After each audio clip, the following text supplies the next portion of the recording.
सभी ने लगभग 500 वर्षों के संघर्ष के बाद श्री राम जन्मभूमि पर भव्य श्री राम मंदिर का निर्माण देखा। लेकिन एक प्रश्न जो लंबे समय से हमारे मन में उठ रहा है वह है हनुमान जी का जन्म स्थान।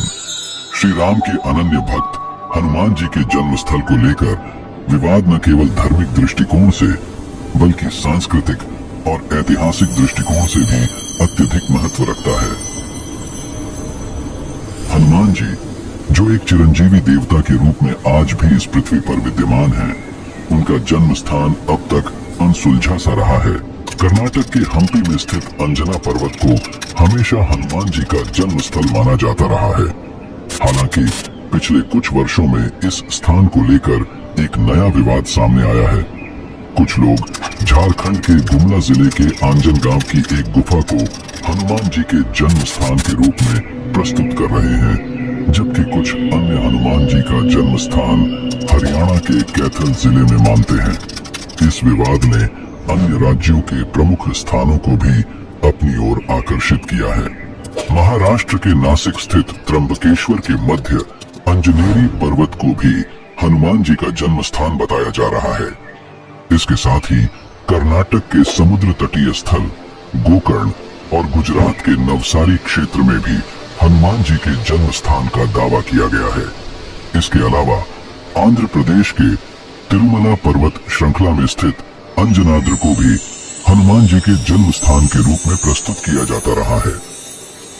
इसी विवाद में पिछले साल तिरुमला तिरुपति देवस्थानम ट्रस्ट ने तिरुमला पर्वत की अंजनाद्रि को हनुमान जी की वास्तविक जन्मस्थली के रूप में घोषित किया। तिरुमला पर्वत श्रृंखला के पवित्र क्षेत्र में स्थित यह स्थान न केवल धार्मिक दृष्टिकोण से महत्वपूर्ण है, बल्कि ऐतिहासिक और सांस्कृतिक दृष्टिकोण से भी एक गहरी छाप छोड़ता है। लेकिन सवाल यह है कि हनुमान जी के जन्म स्थान के इतने सारे दावे क्यों किए जा रहे हैं? क्या इन दावों का कोई ऐतिहासिक या पौराणिक आधार है? क्या हमारे सनातन धर्म के ग्रंथों में इस विषय पर कोई ठोस प्रमाण मिलते हैं? हम इस सवाल का जवाब समझने के लिए अपने पौराणिक और ऐतिहासिक ग्रंथों की गहनता से समीक्षा करेंगे। राष्ट्रीय संस्कृत विश्वविद्यालय के उपकुलपति प्रोफेसर मुरलीधर शर्मा जी के नेतृत्व में एक रिपोर्ट तैयार की गई थी, जिसमें तिरुमला पर्वत की अंजनाद्रि पर्वत को हनुमान जी का जन्म स्थान बताया गया था। यह रिपोर्ट हमें इस विवाद को समझने में सहायक हो सकती है। इस जटिल और विवादित मुद्दे में यह समझना जरूरी है कि हनुमान जी का जन्म स्थल केवल एक स्थल से जुड़ा नहीं है, बल्कि यह हमारे धार्मिक विश्वास, सांस्कृतिक पहचान और ऐतिहासिक धरोहर का एक अभिन्न हिस्सा बन चुका है। इन विभिन्न दावों के पीछे कुछ न कुछ गहरे धार्मिक और ऐतिहासिक कारण जरूर छिपे हैं। हालांकि इस विषय पर कोई ठोस प्रमाण मिलना अभी बाकी है, लेकिन यह हमें यह सोचने पर मजबूर करता है कि क्या हम हनुमान जी के वास्तविक जन्म स्थान की खोज में किसी न किसी तरह की गहरी आध्यात्मिक और ऐतिहासिक यात्रा पर निकल सकते हैं। इस शोध और विश्लेषण के माध्यम से हम जानने की कोशिश करेंगे कि इतने सारे दावे क्यों हो रहे हैं और क्या इन स्थानों का हमारे पौराणिक ग्रंथों और संस्कृति से कोई गहरा संबंध है। क्या इन विवादों में कोई सत्य है या फिर यह एक सांस्कृतिक संघर्ष का परिणाम है? आज के विश्लेषण में हम इन सभी पहलुओं को एक साथ जोड़ने की कोशिश करेंगे, ताकि हनुमान जी के जन्म स्थल के बारे में सटीक ज्यादा खास होने वाली है, तो इस वीडियो को बिना स्किप किए अंत तक जरूर देखिएगा। मान्यता के अनुसार हनुमान जी का जन्म चैत्र मास की पूर्णिमा तिथि को मंगलवार के दिन सूर्योदय के बाद हुआ था। ज्योतिषीय दृष्टिकोण से उनका जन्म चित्रा नक्षत्र और मेष लग्न में हुआ, जो उनके अद्वितीय पराक्रम, ऊर्जा और तेजस्विता का प्रतीक है। उनकी माता का नाम अंजना और पिता का नाम वानर राज केसरी था। पौराणिक कथाओं के अनुसार वायुदेव के आशीर्वाद से जन्म लेने के कारण उन्हें पवन पुत्र या वायुपुत्र के नाम से भी जाना जाता है। धार्मिक ग्रंथों में भगवान हनुमान के स्वरूप का विस्तृत वर्णन मिलता है। उन्हें वानर के समान बताया गया है, जिनका शरीर लाल वर्ण का है। उनकी एक लंबी घुमावदार पूंछ है जो उनकी विशेषता को दर्शाती है। हनुमान जी को गदा धारण किए हुए चित्रित किया जाता है, जो उनकी शक्ति और वीरता का प्रतीक है। हमारे पौराणिक ग्रंथों के अनुसार महिरावण नामक दैत्य का वध करने के लिए हनुमान जी के पंचमुखी अवतार का वर्णन मिलता है। इस रूप में उनके 5 मुख होते हैं, जो अलग अलग दिशाओं का प्रतिनिधित्व करते हैं। पूर्व दिशा में स्वयं हनुमान जी का श्रीमुख, उत्तर दिशा में श्री वराह का मुख, दक्षिण दिशा में श्री नरसिंह का मुख, पश्चिम दिशा में श्री गरुड़ का मुख, आकाश की ओर श्री हयग्रीव का मुख। इस पंचमुखी स्वरूप ने हनुमान जी को और भी दिव्य और बलशाली बना दिया, जिससे उन्होंने महिरावण जैसे दुष्ट राक्षस का अंत किया। यह स्वरूप उनके विविध शक्तियों और कौशल का प्रमाण है। हनुमान जी का यह दिव्य व्यक्तित्व न केवल भक्तों के लिए प्रेरणा है, बल्कि उनके साहस, भक्ति और अद्वितीय पराक्रम की अमर गाथा भी है। सनातन धर्म के शास्त्रों में हनुमान जी के जन्म को लेकर अनेक कथाएं और किंवदंती प्रचलित हैं। इनमें से एक अत्यंत लोकप्रिय कथा है, जो स्वर्ग और ऋषि दुर्वासा के क्रोध से जुड़ी हुई है। कथा के अनुसार एक बार स्वर्ग में ऋषि दुर्वासा द्वारा आयोजित एक सभा में स्वर्ग के राजा इंद्र सहित अन्य देवगण उपस्थित थे। उसी समय पुंजिक स्थली नामक एक अप्सरा ने बिना किसी प्रयोजन के सभा में हस्तक्षेप कर वहां उपस्थित देवताओं का ध्यान भटकाने की कोशिश की। यह देख ऋषि दुर्वासा अत्यंत क्रोधित हो गए और उन्होंने पुंजिक स्थली को बंदरिया बनने का श्राप दे दिया। श्राप सुनते ही पुंजिक स्थली रोने लगी और ऋषि से क्षमा याचना करने लगी।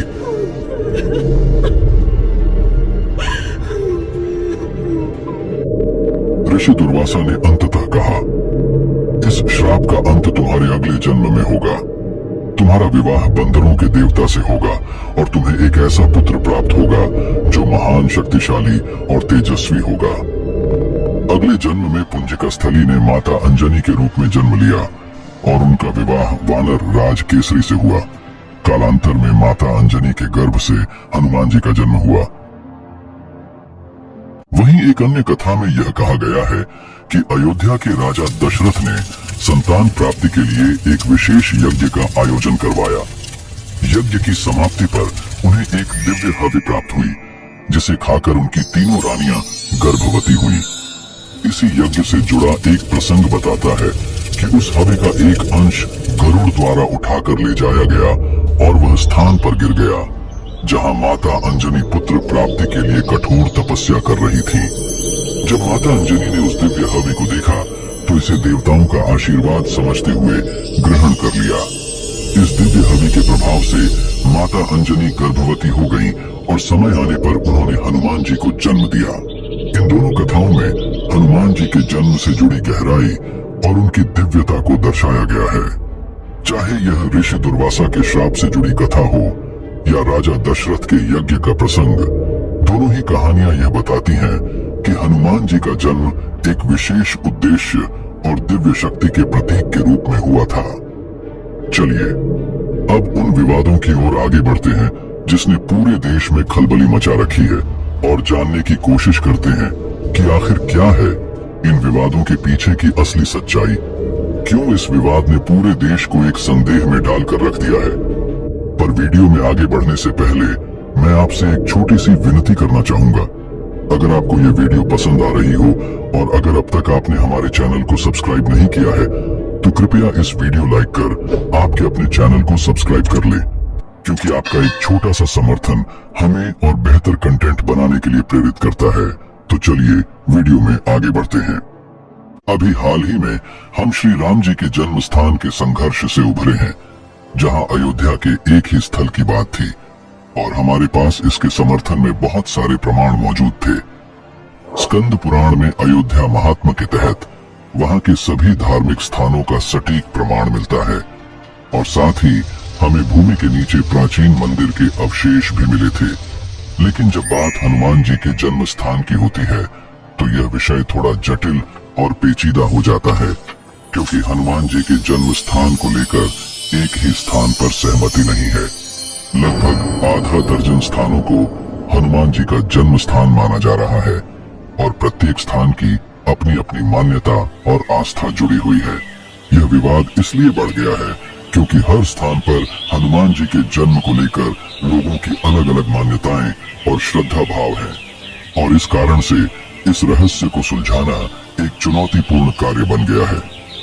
चलिए इन सभी स्थानों की मान्यताओं को विस्तार से समझने की कोशिश करते हैं ताकि हम जान सकें कि क्यों इन जगहों को हनुमान जी का जन्म स्थान माना जाता है।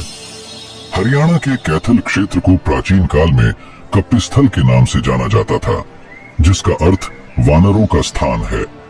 यहाँ स्थित प्राचीन अंजनी माता मंदिर हनुमान जी की माता अंजनी को समर्पित है।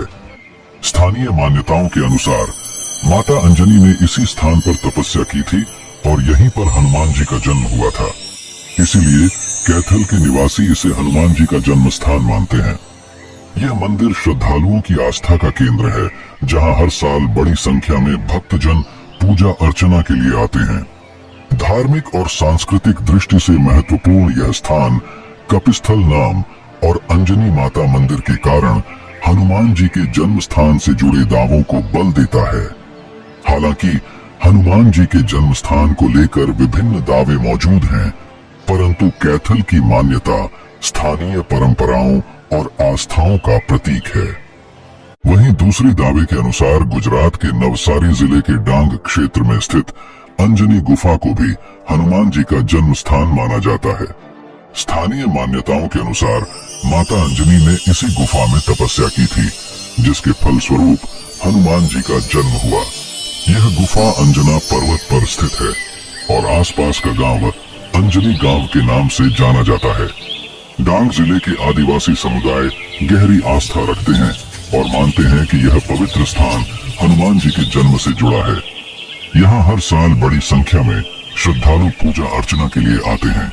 यह क्षेत्र धार्मिक और सांस्कृतिक दृष्टि से महत्वपूर्ण है और नवसारी जिले की अंजनी गुफा, जो कि हनुमान जी की माता के नाम से जाना जाता है, और साथ ही अंजना पर्वत दोनों मिलकर इस मान्यता को अत्यधिक बल प्रदान करते हैं। इसके साथ ही झारखंड के गुमला जिले में स्थित आंजन गांव को भी हनुमान जी का जन्म स्थान माना जाता है। यहाँ के स्थानीय मान्यताओं के अनुसार माता अंजनी ने यहाँ की एक गुफा में तपस्या की थी, जिसके फलस्वरूप हनुमान जी का जन्म हुआ। यह गांव माता अंजनी के नाम पर ही आंजन नाम से प्रसिद्ध है। यहाँ स्थित गुफा और अंजना धाम धार्मिक महत्व के केंद्र हैं, जहाँ हर वर्ष बड़ी संख्या में श्रद्धालु दर्शन और पूजा अर्चना के लिए आते हैं। हालांकि तिरुमला तिरुपति देवस्थानम टीटीडी के अनुसार आंजन गांव जनश्रुतियों पर आधारित है और तिरुमला की अंजनाद्री पहाड़ी को हनुमान जी का वास्तविक जन्म स्थान बताया गया है। इसके बावजूद आंजन गांव के निवासियों और झारखंड के लोगों के लिए यह स्थान आस्था और परंपराओं का प्रतीक बना हुआ है। वहीं महाराष्ट्र के नासिक जिले में स्थित अंजनेरी पर्वत को भी हनुमान जी का जन्म स्थान माना जाता है। स्थानीय मान्यताओं के अनुसार माता अंजनी ने इसी पर्वत पर तपस्या की थी, जिसके फलस्वरूप हनुमान जी का जन्म हुआ। इस पर्वत पर एक विशाल पैर के आकार का तालाब पाया जाता है, जिसे हनुमान जी के सूर्य देव तक छलांग लगाने का प्रभाव माना जाता है। नासिक का पंचवटी क्षेत्र भी रामायण काल से जुड़ा हुआ है, जहां भगवान राम, सीता और लक्ष्मण ने वनवास के दौरान समय बिताया था। यहीं शूर्पणखा की नाक काटने की घटना हुई थी, जिससे नासिक नाम की उत्पत्ति मानी जाती है। इन पौराणिक घटनाओं और धार्मिक मान्यताओं के कारण अंजनेरी पर्वत को हनुमान जी का जन्म स्थान मानकर श्रद्धालु यहाँ बड़ी संख्या में दर्शन और पूजा अर्चना के लिए आते हैं। यह स्थान न केवल धार्मिक आस्था का केंद्र है, बल्कि पौराणिक इतिहास से भी गहराई से जुड़ा हुआ है। इसके साथ साथ कर्नाटक के भी ऐतिहासिक और सुंदर क्षेत्र हम्पी में स्थित अंजनाद्री पर्वत को भी कर्नाटक के स्थानीय निवासी हनुमान जी का जन्म स्थान मानते आ रहे हैं। यहाँ की स्थानीय मान्यताओं और प्राचीन ग्रंथों के अनुसार यह पर्वत रामायण में महत्वपूर्ण घटनाओं का केंद्र था और यहीं पर हनुमान जी का जन्म हुआ। हम्पी, जिसे किष्किंधा के नाम से भी जाना जाता था और जो रामायण में हनुमान जी की कर्म भूमि के रूप में प्रसिद्ध है, यहीं पर हनुमान जी और सुग्रीव की मुलाकात हुई थी, जिससे उनकी मित्रता और गठबंधन की शुरुआत हुई। इसके अलावा हनुमान जी ने यहीं से राम का संदेश लाने के लिए समुद्र की यात्रा की थी और सीता माता की खोज में कई साहसिक कार्य किए थे। अंजनाद्री पर्वत की चोटी पर स्थित यंत्रोद्धारक हनुमान मंदिर में श्रद्धालु पूजा अर्चना करने के लिए आते हैं। यह स्थान न केवल धार्मिक दृष्टि से महत्वपूर्ण है, बल्कि ऐतिहासिक और पौराणिक दृष्टिकोण से भी इसका अत्यधिक महत्व है। हर साल यहाँ हजारों भक्त आते हैं जो हनुमान जी के जन्म स्थान का दर्शन करते हैं और उनके आशीर्वाद के लिए प्रार्थना करते हैं। और इन सब के साथ साथ कर्नाटक के तटीय क्षेत्र गोकर्ण को भी हनुमान जी के जन्म स्थान के रूप में माना जाता है। गोकर्ण का शाब्दिक अर्थ गाय का कान है और यह स्थान अपने प्राचीन मंदिरों और धार्मिक महत्व के लिए प्रसिद्ध है। रामचंद्रपुर मठ के प्रमुख राघवेश्वर भारती के अनुसार वाल्मीकि रामायण में हनुमान जी के जन्म स्थान के रूप में गोकर्ण का उल्लेख मिलता है। हनुमान जी ने माता सीता से कहा था कि उनका जन्म समुद्र के पार गोकर्ण में हुआ था। इसी आधार पर राघवेश्वर भारती का दावा है कि गोकर्ण उनकी जन्म भूमि है, जबकि किष्किंधा स्थित अंजनाद्री उनकी कर्म भूमि थी। गोकर्ण में स्थित कुड़ले समुद्र तट को विशेष रूप से हनुमान जी के जन्म स्थान के रूप में माना जाता है। इस स्थान पर हर वर्ष बड़ी संख्या में श्रद्धालु दर्शन और पूजा अर्चना के लिए आते हैं। गोकर्ण का धार्मिक महत्व और स्थानीय मान्यताएं इसे हनुमान जी के जन्म स्थान के रूप में प्रतिष्ठित करती हैं। और इन सब में एक दावा आंध्र प्रदेश के तिरुमला पर्वत की पवित्र पहाड़ियों में स्थित अंजनाद्री को हनुमान जी का जन्म स्थान माना जाता है। यहाँ हनुमान जी को अंजनेय स्वामी के रूप में पूजा जाता है। तिरुमला तिरुपति देवस्थानम टीटीडी ने एक विस्तृत शोध के बाद यह निष्कर्ष प्रस्तुत किया है कि अंजनाद्री ही हनुमान जी का वास्तविक जन्म स्थान है। टीटीडी की रिपोर्ट के अनुसार वाल्मीकि रामायण के सुंदरकांड के श्लोकों में उल्लेख है कि माता अंजना ने तिरुमला की पहाड़ियों पर हनुमान जी को जन्म दिया था। इसके अलावा महाभारत, स्कंद पुराण, शिव पुराण और ब्रह्मांड पुराण जैसे प्राचीन ग्रंथों में भी इस स्थान का संदर्भ मिलता है। कर्नाटक के हम्पी में अंजनाद्री पर्वत, झारखंड के गुमला जिले में अंजन गांव, गुजरात के नवसारी जिले में अंजन पर्वत, हरियाणा के कैथल और महाराष्ट्र के नासिक जिले में अंजनेरी पर्वत, इन सभी स्थानों की अपनी धार्मिक और सांस्कृतिक मान्यताएं हैं। लेकिन तिरुमला की पहाड़ियां शास्त्रीय साक्ष्यों के आधार पर हनुमान जी के जन्म स्थान के रूप में एक विशेष स्थान रखती हैं। हनुमान जी के जन्म स्थल को लेकर यह जटिलता इसलिए उत्पन्न होती है क्योंकि प्रत्येक स्थान पर कुछ न कुछ ऐतिहासिक या पौराणिक आधार होता है। विभिन्न स्थानों के लोग अपनी अपनी धार्मिक मान्यताओं और आस्थाओं के अनुसार हनुमान जी का जन्म स्थल मानते हैं, लेकिन इन स्थानों के बीच वास्तविकता क्या है, यह अभी भी एक रहस्य बना हुआ है। तो चलिए समझते हैं कि आखिर इन दावों के पीछे का कारण क्या है और क्या यह सभी स्थान जनश्रुतियों पर आधारित हैं या इनमें कोई वास्तविक ऐतिहासिक प्रमाण है। इन सभी को समझने के लिए हमें सबसे पहले वाल्मीकि रामायण की ओर रुख करना चाहिए, क्योंकि यह हनुमान जी और श्री राम जी के जीवन का सबसे प्रामाणिक और प्राचीन ग्रंथ माना जाता है। यदि हम वाल्मीकि रामायण को देखें तो हमें हनुमान जी के जन्म के बारे में 3 प्रमुख संदर्भ को देखते हैं। वाल्मीकि रामायण के किष्किंधा कांड के 67वें अध्याय के 11वें श्लोक में जाम्बवंत जी हनुमान जी को उनकी शक्तियों की याद दिलाते हुए कहते हैं, पिता वायु समाख्यातः माता च जननी तव हनुमन कपिशार्दूल महाबलम समाश्रय। अर्थात, हे हनुमान, तुम्हारे पिता वायुदेव के रूप में प्रसिद्ध हैं और माता अंजना तुम्हारी जननी है। हे वानरों में श्रेष्ठ, तुम महाबलशाली हो, अपनी इस महान शक्ति का सहारा लो। इस श्लोक से उनके जन्म का तो पता चलता है, लेकिन उस स्थान का पता नहीं चलता जहां हनुमान जी का जन्म हुआ था। लेकिन इस विवरण से उनकी उत्पत्ति के दिव्य स्रोत की पुष्टि होती है। किष्किंधा कांड में हनुमान जी की शक्तियों और उनकी भूमिका का विस्तार से वर्णन मिलता है, लेकिन उनके जन्म स्थान के संदर्भ में कोई सटीक जानकारी नहीं दी गई है। और वहीं अगर बात करें सुंदरकांड की, तो सुंदरकांड में हनुमान जी ने सीता माता से अपना परिचय दिया है। यहाँ पर हनुमान जी बताते हैं कि उनके पिता केसरी जी गोकर्ण तीर्थ पर गए थे और वहां ऋषि मुनियों की आज्ञा से शब साधन नाम के राक्षस का वध किया था और उन्हीं की पत्नी से हनुमान जी का जन्म हुआ था।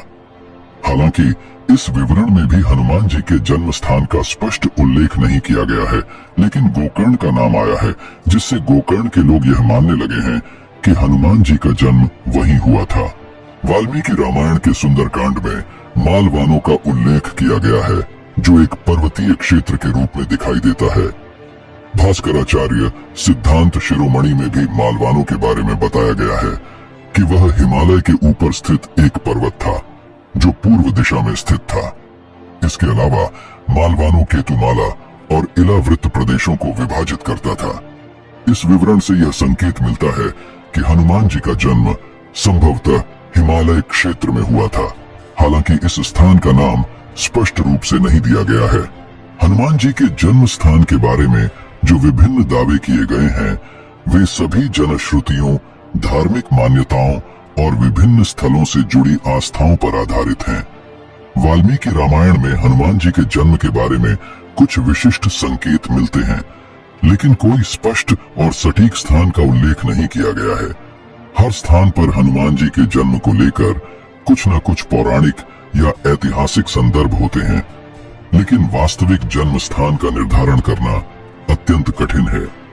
चलिए अब हम उत्तरकांड की ओर बढ़ते हैं, जहां महर्षि अगस्त्य ने श्री राम जी से हनुमान जी के वृत्तांत का वर्णन किया है। उत्तरकांड के 35वें सर्ग के 19वें और 20वें श्लोक में यह उल्लेख मिलता है कि सुमेरु पर्वत केसरी जी के राज्य में था और केसरी जी की पत्नी अंजना जी ने वायुदेव के आशीर्वाद से हनुमान जी को जन्म दिया। इस संदर्भ से यह संभावना उत्पन्न होती है कि हनुमान जी का जन्म सुमेरु पर्वत के आसपास किसी स्थान पर हुआ होगा, क्योंकि सुमेरु पर्वत का उल्लेख और उसकी स्थिति उनके जन्म स्थल से संबंधित हो सकती है। इस संदर्भ से हनुमान जी के जन्म स्थान के बारे में एक और दिशा मिलती है, हालांकि इसे रामायण के पहले के संदर्भों से जोड़कर देखा जा सकता है। वहीं अगर हम महाभारत में हनुमान जी के संदर्भ की ओर देखें, क्योंकि महाभारत में भी हनुमान जी का उल्लेख किया गया है और चूंकि हनुमान जी चिरंजीवी अमर हैं, तो वह रामायण के काल के बाद भी महाभारत में उपस्थित थे। महाभारत में भीष्म पर्व में एक जगह हनुमान जी का उल्लेख होता है, जहां वह भीम से मिलते हैं। एक बार जब भीम अपने भाई अर्जुन के लिए गांडीव धनुष प्राप्त करने के लिए यात्रा पर थे, तब उन्होंने एक स्थान पर हनुमान जी से मुलाकात की। भीम ने देखा कि एक विशाल बंदर सूर्य की तरह चमक रहा था और वह अपनी पूंछ के नीचे लेटकर आराम कर रहा था। भीम ने उससे अपनी राह खोलने का अनुरोध किया, लेकिन बंदर ने अपनी पूंछ नहीं हटाई। भीम ने अपनी शक्ति का प्रदर्शन करते हुए बंदर की पूंछ को हटाने का प्रयास किया, लेकिन वह असफल रहे। तब बंदर ने अपनी वास्तविकता प्रकट करते हुए बताया कि वह हनुमान जी हैं। हनुमान जी ने भीम को अपनी अमरता, बल और वीरता का परिचय दिया और साथ ही यह भी बताया कि वह रामायण के समय से ही जीवित हैं। महाभारत में इस संदर्भ का महत्व इस दृष्टिकोण से है कि यह दर्शाता है कि हनुमान जी रामायण के बाद भी अस्तित्व में थे और महाभारत के समय में भी वे चिरंजीवी रूप में जीवित थे। इस घटना से हनुमान जी के अद्वितीय गुण और उनकी जीवन यात्रा को समझने में सहायता मिलती है। हनुमान जी के जन्म स्थान के बारे में रामायण के विभिन्न संदर्भों और महाभारत के उल्लेखों से हमें कई संभावनाएं मिलती हैं, लेकिन कहीं भी एक निश्चित स्थान का स्पष्ट उल्लेख नहीं मिलता है। विभिन्न स्थानों पर हनुमान जी के जन्म स्थल के बारे में चल रहे विवाद में हम देख सकते हैं कि इन ग्रंथों में जो संकेत दिए गए हैं, वे उन स्थानों से संबंधित हो सकते हैं जिनका दावा हनुमान जी के जन्म स्थान के रूप में किया गया है। साथ ही हनुमान जी के चिरंजीवी होने के कारण उनके जन्म स्थान को लेकर बहस और विवाद का अंत करना कठिन हो गया है, क्योंकि उनके अस्तित्व को सदियों से पौराणिक और धार्मिक ग्रंथों के माध्यम से जीवित रखा गया है। अब जब हमने रामायण और महाभारत जैसे ऐतिहासिक ग्रंथों को देखा तो हम यह समझ पाए कि इन ग्रंथों में हनुमान जी के जन्म स्थान के बारे में संकेत तो मिले, लेकिन कोई ठोस प्रमाण या साक्ष्य नहीं मिला जिससे हम यह पिन पॉइंट कर सकें कि वह जन्म स्थान आज किस स्थान पर स्थित है। इसलिए अब हमें पौराणिक ग्रंथों की ओर मुड़ना चाहिए, जैसे स्कंद पुराण, जिससे हमें हनुमान जी के जन्म और उनके जन्म स्थान के बारे में अधिक जानकारी मिल सकती है। जैसा कि श्री राम जी के जन्म स्थान अयोध्या के विषय में हमें स्कंद पुराण में जानकारी मिलती है, उसी प्रकार से हनुमान जी के जन्म और उनके जन्म स्थान के बारे में भी हमें स्कंद पुराण में कई महत्वपूर्ण विवरण मिलते हैं। अगर आप स्कंद पुराण के वैष्णव खंड के 29वें और 40वें अध्याय को पढ़ेंगे तो आपको बहुत सारी जानकारी मिलेगी। यहाँ पर यह बताया गया है कि अंजना जी ने आर्षि मतंग से अपनी निसंतानता की चिंता की थी। उन्होंने आर्षि मतंग से कहा कि उन्हें संतान का आशीर्वाद नहीं मिल रहा। इसके बाद अंजना जी ने किष्किंधा क्षेत्र में माघ, वैशाख और कार्तिक मास में व्रत भी रखा था ताकि संतान प्राप्ति हो सके। आगे चलकर आर्षि मतंग ने अंजना जी से कहा कि वे किष्किंधा से दक्षिण की ओर 10 योजन दूर जाएं, जहां पर नरसिंह स्वामी का निवास स्थान है। यह स्थान घना चल पर्वत पर स्थित था। इसके बाद आर्षि मतंग ने अंजना जी को यह भी निर्देशित किया कि वे घना चल पर्वत के पूर्व में 10 योजन और जाएं, जहां पर स्वर्णम नाम की नदी बहती है। इस नदी के उत्तर में एक पर्वत है जिसे वृषभाद्रि कहा जाता है। इसी पर्वत पर जाकर अंजना जी को वायुदेव का तप करना था। अंजना जी ने ऋषि मतंग के आदेशानुसार उस पर्वत पर जाकर वायुदेव का तप किया और वायुदेव के आशीर्वाद से हनुमान जी का जन्म हुआ। इस प्रकार से हमें स्कंद पुराण में हनुमान जी के जन्म स्थान के बारे में विस्तृत जानकारी मिलती है और इस आधार पर यह कहा जा सकता है कि हनुमान जी का जन्म स्थान वृषभाद्रि पर्वत पर स्थित था। इससे यह भी स्पष्ट होता है कि हनुमान जी का जन्म स्थान उसी स्थान के आसपास था जिसे बाद में त्रिमला पर्वत श्रृंखला में अंजनाद्रि पर्वत के नाम से जाना गया, जो कि आज तिरुमला के पहाड़ी क्षेत्र में स्थित है। इसके साथ ही ब्रह्मांड पुराण के तीर्थ खंड के भृगु नारद संवाद में भी हनुमान जी के जन्म से संबंधित महत्वपूर्ण जानकारी मिलती है। इस संवाद में विशेष रूप से 5वें अध्याय के 68वें श्लोक में ब्रह्मा जी अंजना जी से कहते हैं कि आपने शेषाद्रि पर्वत पर वायुदेव का जो तप किया, उसके फल स्वरूप उत्पन्न हुई संतान बहुत ही बलशाली और पराक्रमी होगी। यहाँ से यह स्पष्ट होता है कि हनुमान जी का जन्म उसी स्थान पर हुआ था जहाँ अंजना जी ने वायुदेव का तप किया था। तो अब यदि हम स्कंद पुराण और ब्रह्मांड पुराण की जानकारी को एकत्रित करें तो हम पाते हैं कि दोनों ग्रंथों में इस बात का संकेत मिलता है कि हनुमान जी का जन्म स्थान वृषभाद्रि पर्वत की श्रृंखला में स्थित अंजनाद्र पर्वत था। ब्रह्मांड पुराण में यह भी उल्लेख है कि हनुमान जी के जन्म के बाद अंजना जी उन्हें लेकर वेंकटगिरी आश्रम में चली गई थी, जो कि उस समय एक प्रमुख धार्मिक स्थल था। इससे यह निष्कर्ष निकलता है कि हनुमान जी का जन्म स्थान त्रिमला पर्वत श्रृंखला के किसी एक पर्वत पर था और विशेष रूप से अंजनाद्र पर्वत, जो कि आज के तिरुपति क्षेत्र के पास स्थित है, को हनुमान जी के जन्म स्थान के रूप में पहचाना जाता है। त्रिमला तिरुपति देवस्थानम की रिपोर्ट के अनुसार यह पर्वत श्रृंखला ही हनुमान जी के जन्म स्थान के रूप में मानी जाती है। इस प्रकार स्कंद पुराण और ब्रह्मांड पुराण के आधार पर हम यह कह सकते हैं कि हनुमान जी का जन्म स्थान त्रिमला पर्वत श्रृंखला में स्थित अंजनाद्र पर्वत था, जिसे आज तिरुपति में श्रद्धा और पूजा का एक प्रमुख स्थान माना जाता है। ब्रह्मांड पुराण में यह उल्लेख किया गया है कि श्री वेंकटापुरम में हनुमान जी का जन्म 10 महीने के बाद हुआ था, लेकिन इस साक्ष्य के आधार पर भी यह पूरी तरह से नहीं कहा जा सकता कि अंजना जी वहां पर 10 महीने तक रही थी। यह एक प्रकार की असमंजस की स्थिति उत्पन्न करता है, क्योंकि इस स्थिति में जन्म का समय और स्थान सटीक रूप से मेल नहीं खा रहा है। जब हम हजारों वर्षों पुरानी पौराणिक कथाओं और उनके विवरणों का अध्ययन करते हैं तो हमें यह समझना होता है कि इस प्रकार के प्राचीन साक्ष्य कभी भी पूरी तरह से सटीक नहीं हो सकते। हनुमान जी का जन्म और उनका जन्म स्थान केवल ऐतिहासिक ही नहीं बल्कि आध्यात्मिक और धार्मिक दृष्टिकोण से भी अत्यधिक महत्व रखते हैं।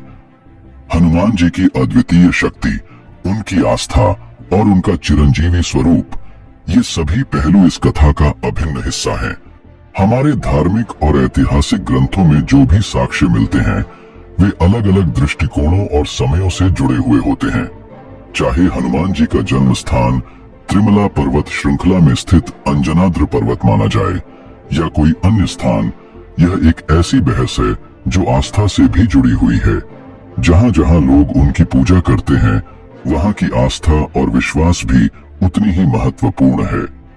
इस कारण यह जरूरी है कि हम इन धार्मिक स्थलों और आस्थाओं को सम्मानित करें, न कि किसी विशेष स्थान को लेकर विवादित निष्कर्ष पर पहुंचे। तो दोस्तों, मैं आशा करता हूं कि इस वीडियो के माध्यम से आपको हनुमान जी के जन्म और उनके जन्म स्थान से संबंधित ढेर सारी जानकारी मिली होगी।